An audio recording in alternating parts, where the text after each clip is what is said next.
Well, we have a small announcement to make.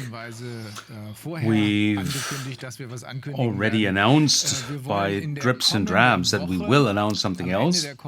At the end of the coming week, we will begin with a grand jury proceeding, which is a procedure which is used in the event of serious crimes in order to present the evidence, the proof available to a jury of 12 jurors in order to prove that the offender has committed a crime.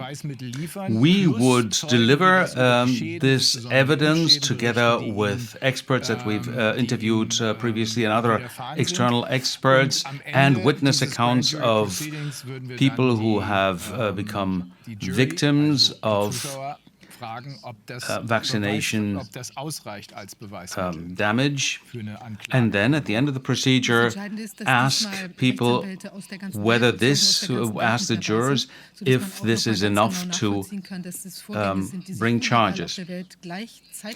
What is important is that this is something that will have a global reach and that will show that the whole thing that we've been suffering for nearly 2 years now are happening across the globe in the same way, and that the people who have suffered vaccination damage and other people who find this a bit strange can see that this global constellation is not coincidental and that probably other things are behind this, and we will demonstrate this.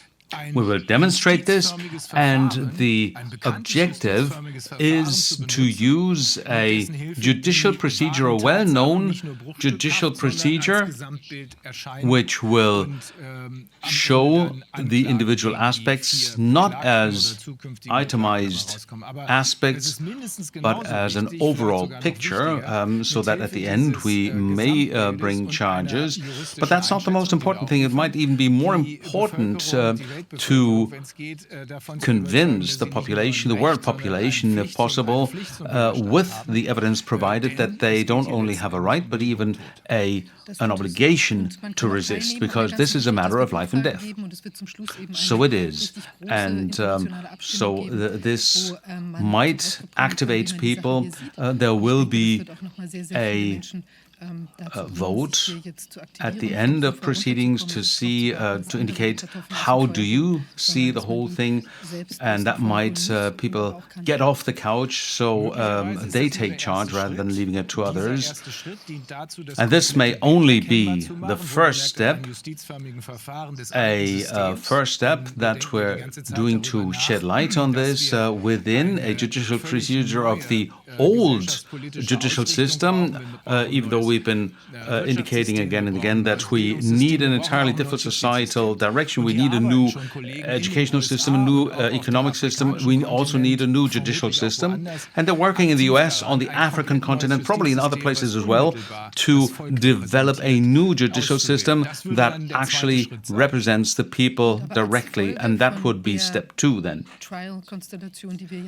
And as a consequence of this trial constellation that will have, lawsuits within the old judicial system may result that will then possibly activate some judges who have been keeping a low profile so far. So, as Viviane said, we will use the actual procedures that are still pending, the lawsuits that are still pending in the existing judicial system, in the existing courts. That might be a new drive, not only to inform people, but also that a new judicial system can actually look at these issues, and this might lead to executable, implementable results. And so we'll see you next week.